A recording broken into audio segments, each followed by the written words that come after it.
محترم ناظرین و سامعین، السلام علیکم ورحمۃ اللہ وبرکاتہ۔ ہمارے آج کے سبق کا موضوع ہے خواتین۔ پرانے لوگ کہا کرتے تھے کہ وہ مرد جس کے ساتھ رہتے ہوئے اس کی عورت کے جذبات محبت و الفت کو تسکین نہ ملے، اس عورت کے دل میں یہ بات آ جاتی ہے کہ طلاق لے کر کسی ایسے مرد سے شادی کر لے جو خوش گفتار اور نرم خو ہو اور جو اس کے جذبات کو سمجھ سکے۔ اس لیے کہ اگر اللہ نے مرد کو قوی جسم عطا کیا ہے تو عورت کو قوی جذبات و ودیعت کیا ہے، جس کی قوت اور بہاؤ کے آگے بادشاہوں اور بہادروں کی سطوت و ہیبت بھی دم نہیں مار سکتی۔ عورتوں کے ساتھ رہن سہن اور معاشرت کے سلسلے میں یہ بات بے حد ضروری ہے کہ آپ وہ چابی حاصل کر لیں جس سے اس کے دل کا قفل کھول کر اندر داخل ہو سکیں۔ اس چابی کا نام جذبہ ہے۔ یہ عورت کا ہتھیار ہے۔ عورت کو اپنانے کے لیے لازمی ہے کہ آپ اس کا مقابلہ اسی کے ہتھیاروں سے کریں۔ نبی اکرم صلی اللہ علیہ وسلم نے ہمیشہ عورت سے اچھا سلوک کرنے اور اس کے جذبات کا احترام کرنے کی تلقین کی ہے۔ آپ صلی اللہ علیہ وسلم نے والد کو اپنی بیٹیوں کے ساتھ نرمی و رحم دلی اور محبت کی راہ اختیار کرنے کا حکم دیا اور فرمایا، جس آدمی نے 2 لڑکیوں کی ان کے بالغ ہونے تک پرورش کی، قیامت کے دن وہ اور میں یوں اکٹھے ہوں گے۔ یہ کہہ کر آپ صلی اللہ علیہ وسلم نے اپنی انگلیاں جوڑ لیں۔ رسول اللہ صلی اللہ علیہ وسلم نے اولاد کو بھی ماں کے ساتھ نیک برتاؤ کرنے کی تاکید کی۔ ایک آدمی نے آپ صلی اللہ علیہ وسلم سے پوچھا، میرے حسن سلوک کا سب سے زیادہ حقدار کون ہے؟ آپ صلی اللہ علیہ وسلم نے فرمایا، تمہاری ماں، تمہاری ماں، تمہاری ماں، پھر تمہارا باپ۔ رسول اللہ صلی اللہ علیہ وسلم نے شوہر کو بھی بیوی کے ساتھ بہترین طرز عمل اپنانے کی تلقین کی۔ آپ صلی اللہ علیہ وسلم نے ایسے آدمی کی شدید مذمت کی جو چھوٹی چھوٹی باتوں پر اپنی عورت سے ناراض ہوتا ہے اور اس سے برا سلوک کرتا ہے۔ رسول اللہ صلی اللہ علیہ وسلم حجۃ الوداع میں کھڑے تھے۔ آپ کے ارد گرد 1 لاکھ کے قریب حجاج تھے، جن میں سیاہ و سفید، چھوٹے بڑے، غنی و فقیر سبھی طرح کے لوگ شامل تھے۔ آپ نے ان سب سے مخاطب ہو کر بلند آواز سے فرمایا، سنو، عورتوں کے متعلق بھلائی کی وصیت لے لو، سنو، عورتوں کے متعلق بھلائی کی وصیت لے لو۔ ایک دن مدینے کی کئی عورتوں نے رسول اللہ صلی اللہ علیہ وسلم کی ازواج مطہرات سے اپنے شوہروں کی شکایت کی۔ نبی صلی اللہ علیہ وسلم کو اس بات کا علم ہوا تو آپ منبر پر کھڑے ہوئے اور لوگوں سے مخاطب ہوئے۔ فرمایا، آل محمد کے ہاں بہت سی عورتیں اپنے شوہروں کے متعلق شکایات لے کر آئی ہیں۔ یہ لوگ جن کی شکایت کی گئی اچھے نہیں ہیں۔ آپ نے مزید فرمایا، تم میں سے بہترین وہ ہے جو اپنے گھر والوں کے لیے سب سے اچھا ہے، اور میں تم سب سے بڑھ کر اپنے گھر والوں کے لیے اچھا ہوں۔ دین اسلام میں عورت کو اس حد تک عزت و احترام سے نوازا کہ ایک عورت کی عصمت کی خاطر جنگیں بپا ہوئیں، خون کے نذرانے پیش کیے گئے اور اکناف عالم میں اسلامی فتوحات کے پرچم لہرائے گئے۔ مدینہ میں یہود مسلمانوں کے ساتھ رہتے تھے۔ انہیں حجاب کا اترنا اور مسلمان عورتوں کا باپردہ چلنا پھرنا اچھا نہیں لگتا تھا۔ وہ ہمیشہ مسلم خواتین کے حلقے میں فساد اور عریانی کے بیج بونے کے لیے کوشاں رہتے تھے، تاہم ابھی تک وہ اپنی ان مذموم کوششوں میں کامیاب نہیں ہو سکے۔ ایک روز ایک مسلم عورت یہود بنی قنعان کے بازار سے سودا سلف لینے آئی۔ وہ ایک عفت مآب اور باحجاب خاتون تھی۔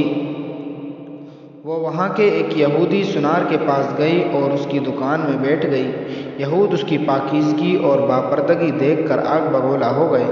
وہ چاہتے تھے کہ اس خاتون کے دیدار اور لمس کی لذت سے اسی طرح لطف اٹھائیں اور کھلواڑ کریں جیسے وہ اسلام کی آمد سے پہلے کیا کرتے تھے۔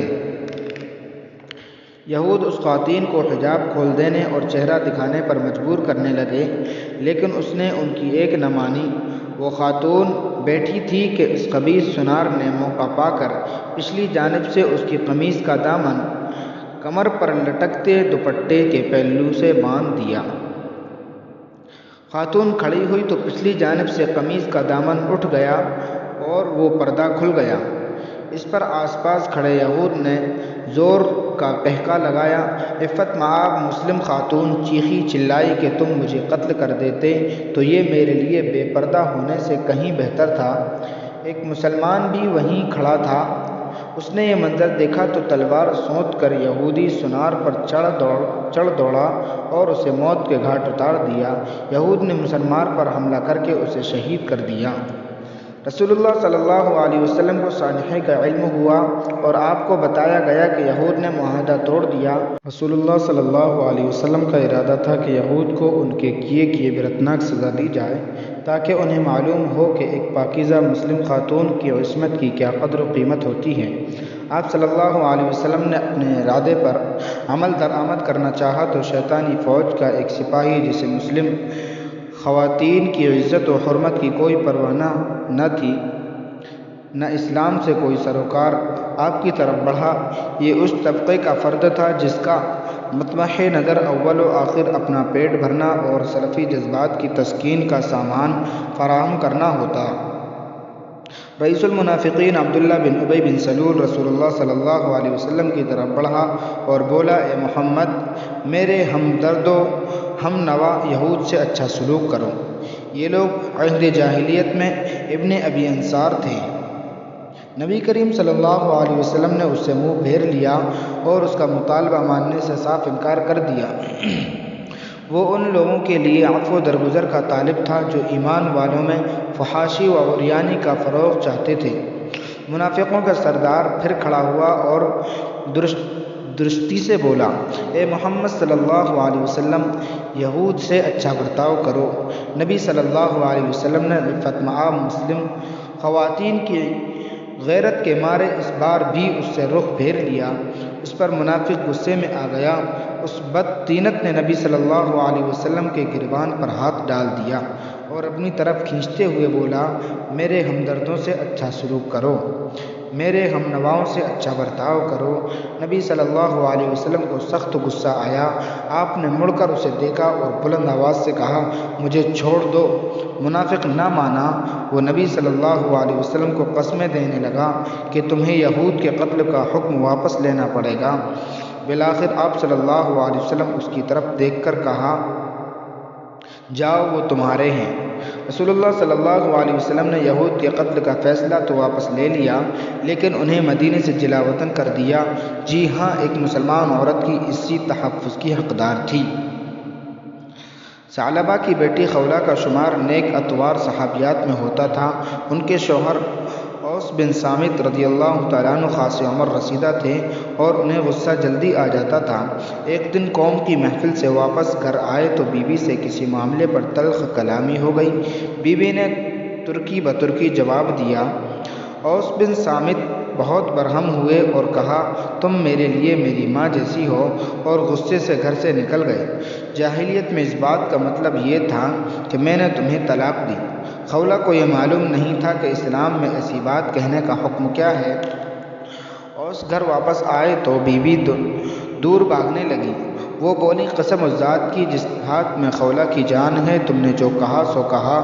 اب جب تک اللہ اور اس کے رسول ہمارے بارے میں کوئی فیصلہ نہیں دیتے تم میرے قریب نہیں آ سکتے۔ پھر خولہ رسول اللہ صلی اللہ علیہ وسلم کی طرف گئیں اور ان سے سارا قصہ بیان کیا۔ انہوں نے شکایت کی کہ ان کا شوہر بد اخلاقی سے پیش آتا اور بے عزتی کرتا ہے۔ رسول اللہ صلی اللہ علیہ وسلم نے انہیں صبر کی تلقین فرمائی۔ خولہ، وہ آپ کے عمزاد ہیں، بیچارے بوڑھے ہو چکے ہیں، ان کے بارے میں اللہ سے ڈریے۔ اے اللہ کے رسول، وہ میری جوانی کھا گیا، میرے پیٹ نے اس کے لیے پھول بکھیرے۔ اب جب کہ میری عمر زیادہ ہو گئی اور بچوں کی ولادت رک گئی تو اس نے مجھے اپنی ماں کہہ دیا۔ اے اللہ، میں تجھ سے شکایت کرتی ہوں۔ خولہ نے روتے ہوئے التجا کی۔ رسول اللہ صلی اللہ علیہ وسلم ان دونوں میاں بیوی کے متعلق اللہ کے حکم کا انتظار کرنے لگے۔ خولہ ابھی رسول اللہ صلی اللہ علیہ وسلم کے ہاں بیٹھی تھی کہ جبرائیل آسمان سے وحی لے کر اترے۔ رسول اللہ صلی اللہ علیہ وسلم نے خولہ کی طرف دیکھا اور نرمی سے فرمایا، اچھی خولہ، اللہ نے آپ کا اور آپ کے شوہر کے متعلق وحی نازل کی ہے۔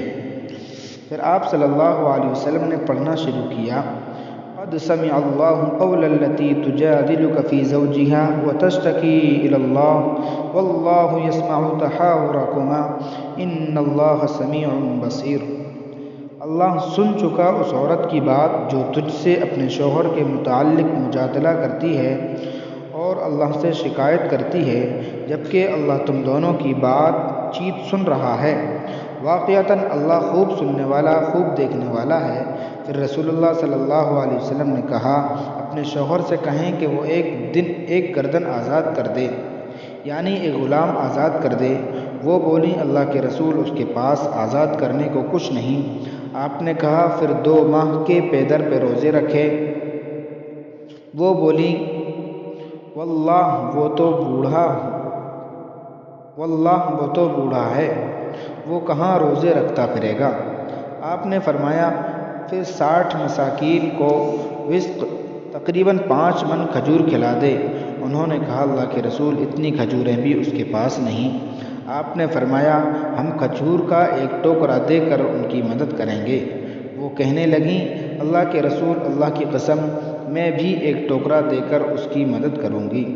اس پر رسول اللہ صلی اللہ علیہ وسلم نے فرمایا، اچھی بات ہے، تو جائیے اور کھجوریں اپنے شوہر کی طرف سے صدقہ کر دیجیے۔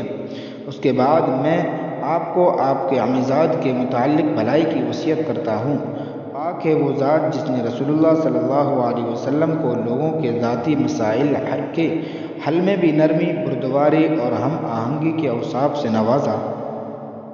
مجھے خود اپنی بیوی اور بیٹی کے ساتھ اور ان سے قبل بہن اور والدہ کے ساتھ جذباتی رویے اپنانے اور اپنے طرز عمل میں ملائمت اختیار کرنے کا تجربہ ہوا ہے۔ مجھے ان طریقوں میں ایسی کمال تاثیر نظر آئی ہے جس کا تصور صرف وہی شخص کر سکتا ہے جس نے انہیں روز مرہ زندگی میں آزمایا ہو۔